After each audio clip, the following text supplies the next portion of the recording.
তার প্রথম প্রমাণ হচ্ছে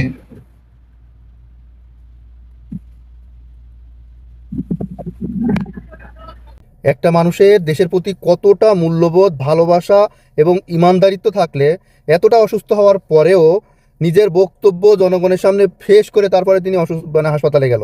ভিডিওটি শেষ পর্যন্ত দেখুন, তাহলে বুঝতে পারবেন বিষয়টা কি। তার প্রথম প্রমাণ হচ্ছে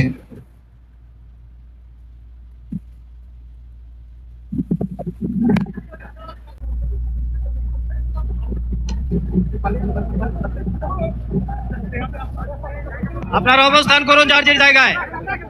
আমি আল্লাহ তাআলার শুকরিয়া আদায় করি, আল্লাহ তাআলার শুকরিয়া আদায় করি আবার আপনাদের সামনে দাঁড়াতে পেরেছি। আমি বলেছিলাম দুর্নীতিমুক্ত বাংলাদেশ ইনশাআল্লাহ সবাইকে নিয়ে আমরা গড়ব।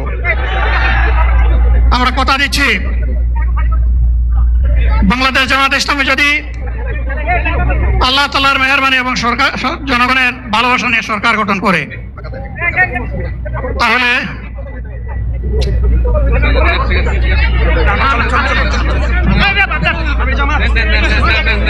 আলহামদুলিল্লাহ আলহামদুলিল্লাহ। আরে আল্লাহ যত সময় আয়াত দিচ্ছেন, যদি আল্লাহর ইচ্ছায় জনগণের ভালোবাসায় বাংলাদেশ জামাত ইসলামী থেকে সংসদ সদস্যরা নির্বাচিত হয়ে সরকার গঠন করেন, তাহলে কোন এমপি কোন মন্ত্রী আগামীতে সরকার কিন্তু প্লট গ্রহণ করবে না।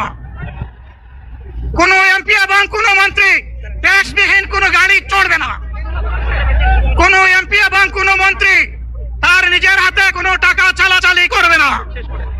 কোন এমপি এবং কোন মন্ত্রী যদি তার নির্দিষ্ট কোনো কাজের জন্য বরাদ্দ পেয়ে থাকেন, কাজ শেষ হওয়ার সাথে সাথে বাংলাদেশের 18 কোটি মানুষের কাছে তারা তার প্রতিবেদন তুলে ধরতে বাধ্য হবে।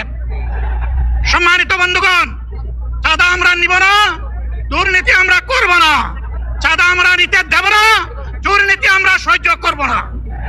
এই বাংলাদেশটাই আমরা দেখতে চাই। যুবকদেরকে আমরা স্পষ্ট ভাষায় বলতে চাই, বন্ধুগণ তোমাদের সাথে আমরা আছি। আমি আজকে জামাতের আমির হিসাবে এখানে কথা বলতে আসিনি। আমি এসেছি বাংলাদেশের 18 কোটি মানুষের একজন হয়ে কথা বলতে।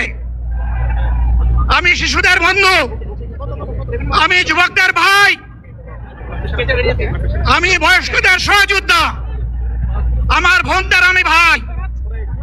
সুতরাং তাদের মুক্তির জন্যই আমি দায়িত্ব নিয়ে আজকে এখানে দাঁড়িয়েছিলাম।